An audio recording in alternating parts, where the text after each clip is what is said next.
bienvenue dans Sema News. Aujourd'hui, nous allons vous présenter le refuge de Landerneau, un lieu d'accueil sur les animaux abandonnés et pour l'adoption. Nous allons vous présenter quelques événements qu'ils ont mis en vente dans la friperie du Sémaphore au tarif de 3 euros, 1 euro ou 2 euros. Et c'est réouverture de 11 h jusqu'à 17 h, le mardi jusqu'au vendredi.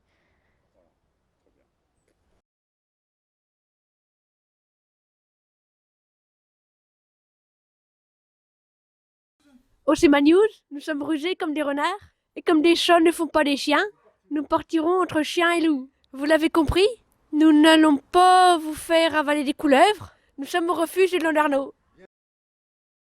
Le refuge de Landerneau œuvre pour le bien-être des animaux, qu'ils soient domestiques ou non. Qui accueille-t-il? Comment travaille-t-il? Pourquoi vouer sa vie et la cause animale? Tant de questions auxquelles nous essaierons d'obtenir des réponses. Pensez à vous abonner, à activer la petite cloche pour recevoir les notifications. C'est le fonctionnement des algorithmes YouTube pour donner de la visibilité et remonter sur la page du résultat.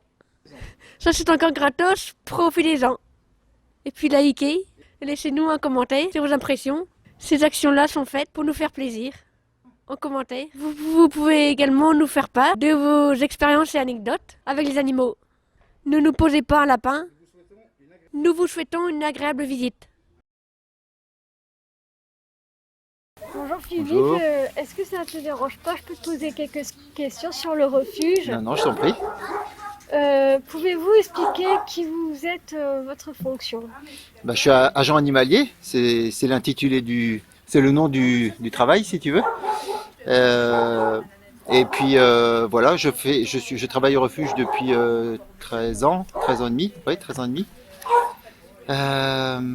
Et donc voilà, mon poste c'est agent animalier quoi. Avant on disait agent de refuge, mais ça change tout le temps. Maintenant c'est agent animalier. Et depuis quand il existe le refuge et qui l'a fondé? Alors le refuge tel que vous le voyez là, il a été repris en 1999. Et il y avait un autre refuge avant, mais qui avait jeté l'éponge, on va dire, qui avait abandonné, on va dire, à un moment donné, quoi. Et les bénévoles qui sont les plus anciens aujourd'hui sont ceux qui ont repris le refuge, en fait, à l'époque, quand la personne, elle a dit j'arrête tout, quoi. Voilà. Donc il y a 23 ans. Voilà.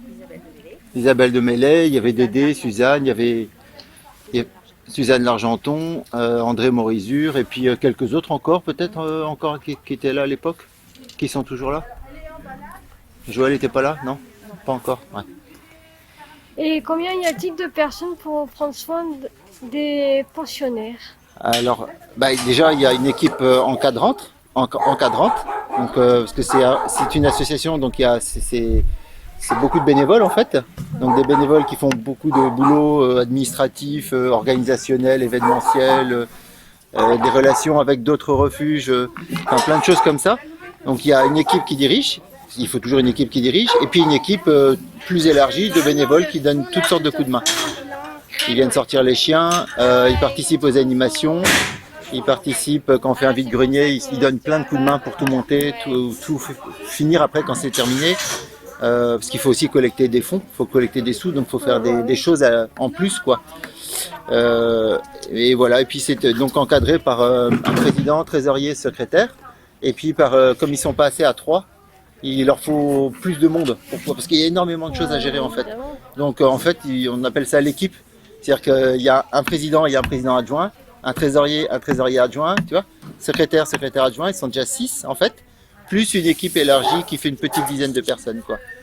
Une petite dizaine pour l'organisation, la gestion, et après plusieurs dizaines de bénévoles autour encore, pour faire famille d'accueil, et des familles d'accueil aussi, pas mal, pour les chats, quelques-unes pour les chiens, et puis pour venir sortir les chiens, et puis Il y a comme j'ai d'autres dit. secteurs en fait aussi. Alors il y a des personnes qui sont plus, par exemple il y a une bénévole, elle s'occupe beaucoup quand on a des lapins, donc elle prend les lapins chez elle en famille d'accueil.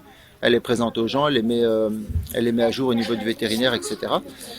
D'autres sont plus calés pour d'autres types d'animaux, etc. Enfin, chacun fait un peu ce qui est le plus apte à faire, quoi. Voilà, en bénévolat. Et les salariés, donc on est 4 salariés à temps partiel. Nous, on est toujours ici. Toujours, toujours. Enfin, on peut faire des déplacements, on peut faire des choses. Tout à l'heure, j'étais en déplacement pour chercher un chien qui s'était égaré. Et donc, des fois, on peut aller à l'extérieur. Mais le plus possible, on reste ici sur place et on tient le refuge du matin jusqu'au soir, quoi. Et c'est à quelle heure les horaires? Là, en horaire d'été, donc c'est 10h, 12h le matin et 14h, 18h l'après-midi. C'est l'horaire d'accueil du public, en fait. Que ce soit les gens ici physiquement ou le téléphone. D'accord. Et quelles sont les modalités pour intégrer l'équipe de bénévoles? Bah, faut avoir de l'envie, déjà, c'est la première des choses. De l'envie, D'accord. l'envie, c'est la motivation. Voilà. Si possible, un peu de temps dispo quand même. Et après, financièrement, c'est pas spécialement exigeant, je crois pas, à part juste le carburant pour venir, hein, tout Ouais, simplement. c'est un niveau déplacement. Et puis, C'est tout. Enfin, du temps libre, en fait, de la bonne volonté. Et puis, on va dire, c'est un petit plus quand on est assez sociable au niveau humain, comme ça coule plus de sources au niveau et qu'on équipe humain. va vers les Ça gens. facilite. Ben oui, Aussi. il vaut mieux essayer de fabriquer comment dire, l'esprit d'équipe, voilà, ça aide. Voilà. Et, et quelles sortes d'actes médicaux peuvent être pratiqués? Est-ce que un praticien interne Ouais. à l'association? Alors on n'a pas un praticien, on n'a pas, si tu veux, par exemple une salle de vétérinaire à l'intérieur, hein, comme on peut avoir quelques refuges. Nous on a un partenariat avec des vétérinaires, une équipe de vétérinaires en fait, qui veulent bien nous aider. Voilà. Et comment dire, mais ça peut être ici à Landerneau, ça peut être dans quelques autres communes, hein. Ils sont un petit peu étalés sur, on va dire, Finistère Nord, un peu Finistère Centre aussi. Et après, on n'a plus vraiment de contact quand ça dépasse le Finistère Centre. Après, c'est plus loin, c'est plus vraiment nous, quoi. Il y a d'autres refuges ailleurs, hein, aussi. Et donc, il nous aide, c'est bête à dire, mais bon aussi financièrement, parce que si on n'avait pas des coups de main, en fait, tous les SPA ont des tarifs de réduction, hein, ça c'est connu. Mais si on n'avait pas ça, bon, je pense pas qu'on serait là aujourd'hui, en fait. On n'aurait pas tenu le coup financièrement si on n'avait pas toutes sortes de coups de main, y compris de certains vétérinaires. Ouais. Et, mais il n'y a pas que ça, il y a les dons aussi que peuvent faire des gens. Il y a des gens qui disent, moi C'est je peux, important de faire des dons je peux me aussi. permettre par exemple de donner 30 euros, 50 euros ou autre chose. Avec tout ça, mis bout à bout, plus les sous qu'il y a quand on fait une adoption, malheureusement quand on fait une cession de chien, c'est-à-dire un abandon. Et tout ce qui fait rentrer des sous, tout ce qui sort, il faut qu'à la fin de l'année, si possible, ce soit égal à zéro ou pas en dessous de zéro, si possible. Voilà. Donc il y a des coups de main de vétérinaires, mais on n'en a pas un attitré sur place. C'est une équipe de partenaires, quoi. Voilà. Ces actes peuvent-ils être administrés aux animaux externes au refuge? Oui, alors c'est vrai que j'ai pas dit les actes. Alors il y a beaucoup forcément de stérilisation, parce que nous on considère en tant que refuge, on considère que c'est de notre rôle, ça fait partie de notre mission de participer à la stérilisation pour déjà qu'il n'y ait pas, il y a de la misère. Il y a beaucoup d'animaux qui trouvent pas de famille. Faudrait déjà peut-être éponger, si on pouvait éponger toute cette misère, enfin ça c'est un peu un idéal, hein. C'est en fait un travail qui semble ne jamais être fini.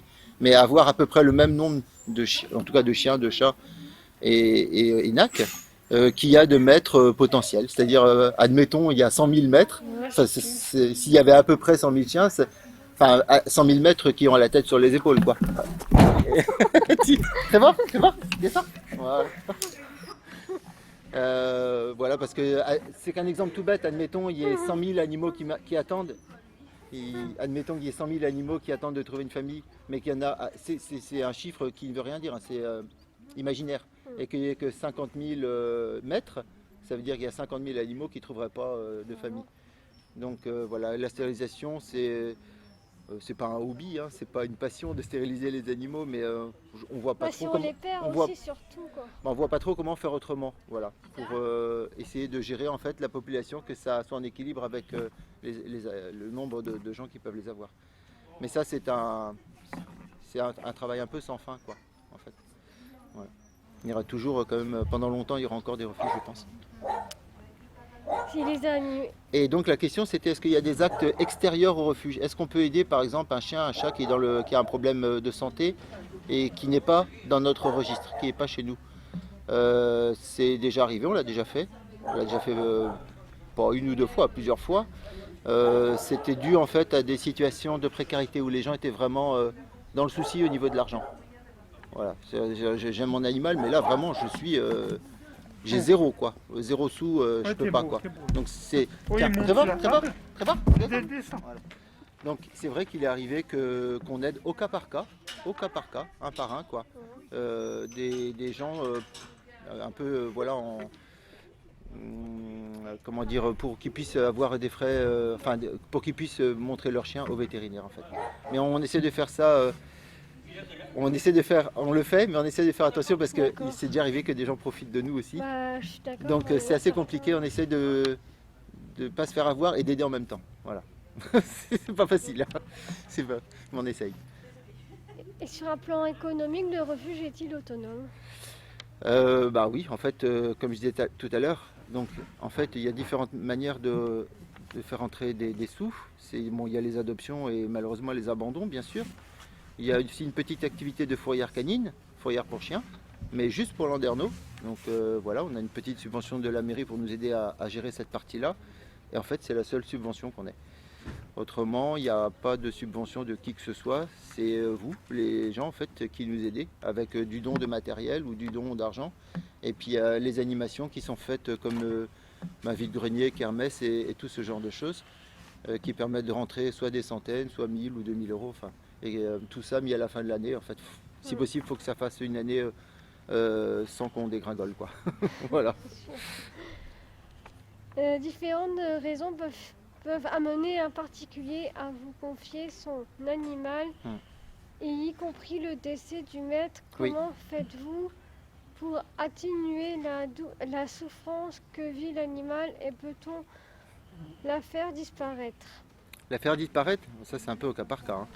C'est-à-dire peut-être ce chien-là, on va réussir, il a le potentiel pour se tourner vraiment vers une nouvelle vie et être très joyeux à nouveau, et puis d'autres vont être très affectés. Et là après c'est une question de morale en fait, de force de morale quoi. Mais comment on dit, je crois que c'est le mot c'est résilience. Les chiens sont très adaptables. C'est-à-dire que c'est comme si la plupart des chiens étaient toujours tournés vers le positif et vers ça peut aller. Tu vois ce que je veux dire? Ouais, voilà. je vois ce que tu veux Comme dire. si, ouais. Bien sûr, il y a toujours des cas spéciaux, hein, mais toujours très adaptable. Et puis si le chien il sait qu'il sent, si on arrive à lui faire comprendre qu'il est bien entouré, qu'il est bien encadré, que son quotidien est sécurisé, parce que le sentiment de sécurité c'est hyper important, mais vraiment hyper important, que d'avoir le sentiment je suis en sécurité. C'est ça qu'on essaie en fait de provoquer en fait chez les chiens ici. Voilà. Je me sens en sécurité, tout va bien et je peux me détendre. Voilà, je peux me détendre et puis me tourner vers des choses positives comme le jeu, les câlins. Ah, c'est ma chienne. Le jeu, le câlin, la tendresse, des choses auxquelles on ne peut pas trop penser quand on est juste dans le mode survie. Il faut que je mange, il faut que je trouve un abri pour me cacher. Oui, après, par rapport au qu'est-ce qu'on peut faire pour atténuer la souffrance? En fait, je ne sais pas si ça existe dans un livre. Je pense que c'est plus le fait de vivre avec les chiens 1 an, 2 ans, 5 ans, 10 ans comme ça. En fait, sur le tas, en fait, on apprend sur le tas à observer vraiment les chiens et au cas par cas, essayer de trouver ce chien-là de quoi il a besoin, ce chien-là de quoi il a besoin. Alors vous remarquerez que là je parle que de chiens, alors qu'on a des chats, des boucs, des poules, des lapins. Mais c'est parce que je parle de ce que moi je traite. Moi je m'occupe ici. Donc ici c'est les chiens. Mais c'est pas tout le refuge. Vous voyez, en dehors de ces murs, il y a tout le reste du refuge. Avec d'autres animaux et beaucoup de chats, plus de chats que de chiens. Engueulé. Et début mai 2021, selon un rapport SPA, 500 animaux ont été abandonnés rien qu'en France, soit une hausse de 7% par rapport à 2019, à part les adoptions compulsives. Quel conseil donneriez-vous aux futurs adoptants? Quel conseil en fait, de bien se rendre compte que ça va demander de l'implication mentale. En fait. Moi j'appelle ça l'implication mentale. C'est-à-dire, je vais rentrer quelqu'un dans mon groupe familial, dans mon groupe tout court, il faut que je sois très disponible dans ma tête pour observer en fait le chien pendant des semaines, des mois. On va dire, comme dit Hélène, au moins pendant les premiers mois, pendant les 3 premiers mois, vraiment beaucoup observer. C'est beaucoup d'observation. Alors, faut pas montrer au chien qu'on est tout le temps sur son dos, mais faut quand même être très attentif, réfléchir, poser des questions quand ce qu'on voit, on le comprend pas. Faut pas hésiter à poser des questions à des personnes qui ont de l'expérience, les gens du refuge déjà, mais des éducateurs, des comportementalistes, des vétérinaires, toutes sortes de gens compétents en fait. C'est vraiment du cas par cas. Après, moi je vais vous dire une chose qui est un point de départ, je vais redire ça, c'est vraiment le sentiment de sécurité. Si moi je rentre chez moi et que j'ai plus mon appartement, j'ai plus d'eau, j'ai plus de nourriture, j'ai plus rien, je vais le perdre mon sentiment de sécurité. Et tu me verras dans une semaine, je serai plus le même. Je serai en train de me ronger les ongles, je serai maigre, je serai pas tranquille, etc. On peut transposer ça sur le chien. Le chien aussi a besoin d'avoir ce sentiment de sécurité. Et si on arrive à créer ça, c'est-à-dire un cadre qui ne bouge pas, un cadre qui est constant, un cadre dans l'esprit du chien, c'est son quotidien, son environnement. Si on arrive à créer ça, normalement ça va bien après. C'est vraiment le psychologique, moi je trouve l'important. Mais après, ça c'est mon avis. Hein. Il y a des gens qui pensent que c'est tout le physique, d'autres qui pensent tout le psychologique. Tout l'inverse quoi. Et on est tous complémentaires ici. Voilà. Je vous remercie pour votre temps si précieux et toutes ces informations. Nous allons errer parmi les pensionnaires et essayer de faire connaissance avec certains d'entre eux. Ça marche. Merci. Il n'y a pas de quoi. Et je vous remercie pour mon interview. Il n'y a pas de quoi. Merci aussi pour le temps et les questions. Il n'y a pas de quoi. Vous l'avez compris, les animaux sont doués de sentiments, d'émotions et ressentent la souffrance. La douleur peut en faire mourir beaucoup. S'ils peuvent ressentir toutes ces choses, ils peuvent ressentir la joie, le bonheur et être heureux toute leur vie. Avant d'adopter, mieux vaut bien réfléchir. Il vaut mieux un animal heureux chez quelqu'un d'autre que malheureux chez soi. Si on n'est pas sûr de le rendre heureux, ne pas le prendre, c'est déjà ne pas le rendre malheureux. À bientôt.